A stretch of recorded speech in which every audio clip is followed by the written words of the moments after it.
Hello guys, मैं लेकर आ गया हूँ माय हीरो अकेडमी का सीजन 8 का एपिसोड 1। हम सभी लोगों को इसका बहुत इंतजार था। ये एपिसोड अब आ चुका है और ये फाइनल सीजन होने वाला है गाइस। तो चलिए गाइस, बिना किसी देरी के एपिसोड को स्टार्ट करते हैं। एपिसोड की स्टार्टिंग में नरेटर हमें बताता है कि हीरोज काफ़ी ज़्यादा कमज़ोर हो गए हैं और विलन्स काफ़ी ज़्यादा ताकतवर हो चुके हैं। वो इतने ज़्यादा ताकतवर हो गए हैं कि वो हीरोज़ को ख़त्म करते जा रहे हैं। दूसरी तरफ बताया जा रहा है कि टोगा वो बहुत ज़्यादा मल्टीप्लिकेशन इस्तेमाल कर रहा है। वो काफ़ी ज़्यादा क्लोन्स बना चुका है और इधर डाबी 100 डिग्री को छूने वाला है। उसे रोकने के लिए तोदोरोकी जा रहा होता है। दूसरी तरफ इधर शिराराकी और डेकू की फाइट बहुत खतरनाक चल रही होती है और इधर से ऑल फॉर वन बहुत तेज़ी से शिराराकी की तरफ बढ़ रहा होता है। अगर ये लोग एक दूसरे से मिल गए तो बहुत बड़ी तबाही होगी। तो इधर हमारा हेड कमांडर यानी सुकाउची, उसको भी समझ नहीं आ रहा होता है, कोई हीरो नहीं है बैकअप करने के लिए। और यहाँ पे हमारी लावरा भी इन सारी चीज़ों पे नोटिस कर रही होती है। सभी लोग काफ़ी ज़्यादा चिंतित हो रहे होते हैं, पर हमको तो पता है अब कौन आने वाला है। और वही बंदा यानी हमारा प्यारा ऑल माइट आ जाता है। ऑल माइट को देख कर सुकाची कहता है कि तुम पावरलेस हो, तुम वहाँ क्या करने गए हो, तुम उससे लड़ाई नहीं कर पाओगे। जिस पे हमारा ऑल माइट कहता है कि हाँ, चिंता मत करो, मैं आखिरकार ऑल माइट हूँ, आखिरकार मैं यहाँ आ गया, मैं कुछ ना कुछ तो कर ही दूंगा। इसके बाद जो हमें दिखाया जाता है वो लास्ट सीज़न के लास्ट एपिसोड में वही हमको वंस अगेन दिखाया जाता है। हमको दिखाया जाता है कि मेलिशा शेल्ड आर्मर जो कि ऑल माइट ने खुद के लिए बनवाया होता है। और इधर ऑल फॉर वन कहता है कि तुम हमेशा मेरे रास्ते का कांटा रहे हो, तुमने हमेशा मुझे रोकने की कोशिश करी है, तो आज मैं सबसे पहले तुम्हें ही ख़त्म करूँगा। फिर हमारा ऑल माइट रेड राइट का यूज़ करके उसके ऊपर रश कर देता है, पर वो बहुत ज़्यादा पावरफुल अटैक करता है जिसके कारण ऑल माइट का 66% आर्मर डैमेज हो जाता है। वहीं ऑल फॉर वन कह रहा होता है कि तुम यही यूज़ करते आए हो। बेसिकली तुम जब भी कोई अटैक की शुरुआत करते हो, तुम एक बहुत बड़ा अटैक, मतलब बहुत बड़ा धमाका करते हो ताकि सब लोग पीछे हट जाए। पर ये केवल उन्हीं लोगों के ऊपर काम करता है जिनके पास कोई कर्क नहीं है। और ऑल माइट के पास अभी कोई पावर भी नहीं है, लेकिन ऑल माइट फिर भी फेयरलेस तरीके से बहुत सारी चीज़ों का यूज़ करते हुए वो आगे बढ़ते हुए जा रहा होता है। फिर वो यूज़ करता है हमारे डेकू को और कामेनेरी का कर्क, यानी बेसिकली वो ब्लैक वेब यूज़ करता है और बहुत सारी स्टील वायर्स होती है और इसके ज़रिए वो कामिनीरी के इलेक्ट्रिक शॉक पास कर देता है। और फॉर वन के अंदर हमको पता चल रहा होता है कि कैसे एक बार ऑल माइट जब ऑल फॉर वन से हार गया होता है तो वो अमेरिका जाकर रहता है। वहाँ पे वो अपने दोस्त की बेटी यानी मलिशा सील से मुलाकात होती है और उसी के लिए वो एक सूट बनाकर भेजा होता है। और आज वो सब कुछ देने के लिए तैयार है इस फाइट में ताकि वो ऑल फॉर वन को किसी भी तरीके से रोक सके। इसके बाद वो बहुत सारे क्लास A1 के स्टूडेंट की पावर को यूज़ करने लग जाता है, जैसे कि हमारे डेगू का स्मैश और सेल फोन। वो कम्प्लीटली लात और घूंसा बरसाना शुरू कर देता है ऑल फॉर वन के अंदर, क्योंकि उसको पहुंचना होता है शिकाराकी के पास ताकि वो वन फॉर ऑल ले सके। और उसे लड़ने के लिए हमारा ऑल माइट उसकी काफ़ी ज़्यादा बेइज्जती कर रहा होता है। वो उसे कह रहा होता है कि तुम जैसा डीमन एम्परर जो अपने आप को बहुत ज़्यादा शक्तिशाली समझता है, उसको शर्मिंदा हो जाना चाहिए। यह सुनने के बाद ऑल फॉर वन फाइनली गुस्सा आ जाता है, जिसके बाद यहाँ पे all for one ripple attack कर देता है ऑल माइट के ऊपर और ऑल माइट काफ़ी ज़्यादा दूर जाके गिरता है।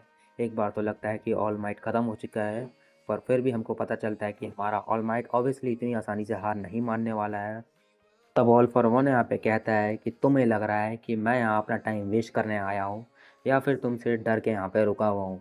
बेसिकली उसका ये कहना होता है कि अगर मैं चाहता तो यहाँ से तुम्हें छोड़ के जा सकता था, पर क्योंकि इतना ज़्यादा शक्तिशाली हूँ या फिर खुद को कम से कम ज़्यादा शक्तिशाली समझता हूँ कि मैं यहाँ पर अपना टाइम वेस्ट करना खुद ही चुन रहा हूँ। मेरे पास इतना समय है कि तुम्हारे जैसे कचड़े को उठा के डब्बे के अंदर डाल सकता हूँ बिना खुद को कुछ बड़ा हार्म पहुँचाए।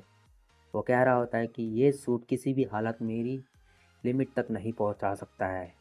पर हमारा ऑल माइट जो कि उसके ऊपर सीधा मुक्का बरसा रहा होता है, उसका कुछ और ही प्लान होता है। बेसिकली वो समन करता है एक पावरफुल एसिड जिसका नाम होता है पिंकी, जिसकी मदद से वो बहुत ही ज़्यादा डैमेज कर देता है हमारे ऑल फॉर वन को। उसके डैमेज से बचने के लिए ऑल फॉर वन रिमाइंड का यूज़ करने लग जाता है। इसी कारण से उसकी एज और भी ज़्यादा कम होने लगती है। फिर हमको एक फ्लैशबैक दिखाया जाता है जहाँ पे वो नैना से बात कर रहा होता है। हमारा यंग ऑल माइट वो उसको बता रहा होता है कि वो बदला नहीं लेना चाहता है, बल्कि वो एक सिंबल ऑफ पीस बनना चाहता है। वो पूरी दुनिया को संभालना चाहता है, लोगों के अंदर के डरों को, उनके अंदर की डार्कनेस को हटाना चाहता है। आज वो मोमेंट फुल सर्कल हो चुका है, जहाँ पे वन सेकेंड हम ऑल माइट को देखते हैं कम्प्लीटली वो चोटिल हो चुका है, वो पूरी तरीके से लड़ भी नहीं पा रहा है, बट वो फिर भी लड़ने के लिए दोबारा से तैयार हो जाता है और याद करता है कि कैसे एक बार उसने खुद के अंदर मिडोरिया को और मिडोरिया के अंदर खुद को देखा था। इसके अलावा अपने साथ स्टैन की इंटरकनेक्शन को याद करता है, जहाँ पर स्टैन इसको याद दिलाता है कि एक्चुअली में ऑल माइट कौन है। और इसके बाद ऑल माइट फिर से खड़ा हो जाता है, लड़ने के लिए तैयार हो जाता है। वो हमको समझाता है कि वो जितना ज़्यादा डैमेज देगा ऑल फॉर वन को, उतना ज़्यादा रिवाइंड तेज हो जाएगा, ताकि उसकी बॉडी जल्द से जल्द रीस्टोर कर सके। तो इसका मकसद बस यही है कि वो किसी न किसी तरीके ऑल फॉर को इतना ज़्यादा पीछे ले जाए टाइम में कि उसका एग्जिस्टेंस ही ख़त्म कर दे। वहीं दूसरी तरफ all for one all might को हंसता हुआ देखकर ये सोच रहा होता है कि ये बंदा तो पूरी तरीके से पागल हो चुका है। ऑल फॉर वन कहता है कि चल आ जा। ऑल माइट भी पूरे तरीके से तैयार हो जाता है अटैक करने के लिए, और इस बार ऑल माइट खुद एक विलन लग रहा होता है। ऑल माइट अब ऑल फॉर वन के ऊपर अटैक कर देता है, जोरदार अटैक करता है, लेकिन यहाँ पे ऑल ऑल फॉर वन को कुछ भी नहीं होता है। इसके बाद ऑल फॉर वन जैसे ही ऑल माइट के ऊपर अटैक करना स्टार्ट कर देता है, ऑल माइट वहाँ से भागना स्टार्ट कर देता है। वो भी इसलिए क्योंकि उसको अटैक करने के लिए थोड़ा टाइम मिल जाएगा और वो थोड़ा टाइम में इसको बिजी कर पाएगा। लेकिन इसके बाद ऑल फॉर वन तुरंत ही आगे आ जाता है, उसके सामने आ जाता है और अपने पावर से उसको चारों तरफ से घेर लेता है।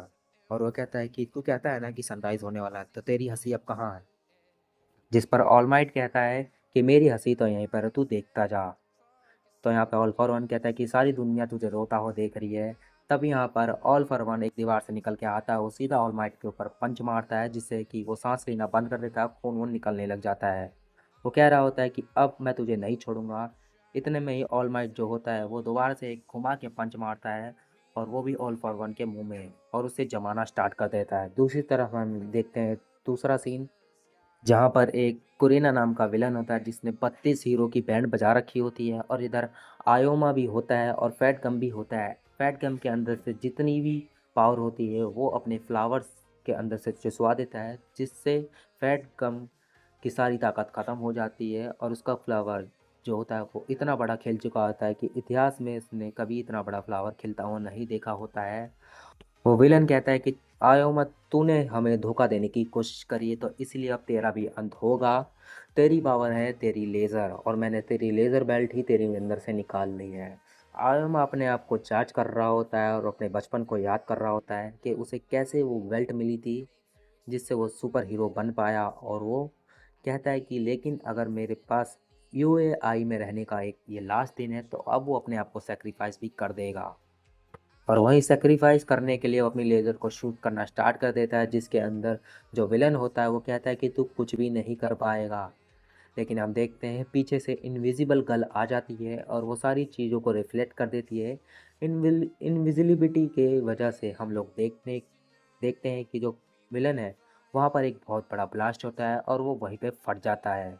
इधर ऑल माइट के चारों तरफ लाइट लाइट चमकना स्टार्ट हो जाती है, जिसके अंदर वो कह रहा होता है कि मैं उस उजाले को देख पा रहा हूँ।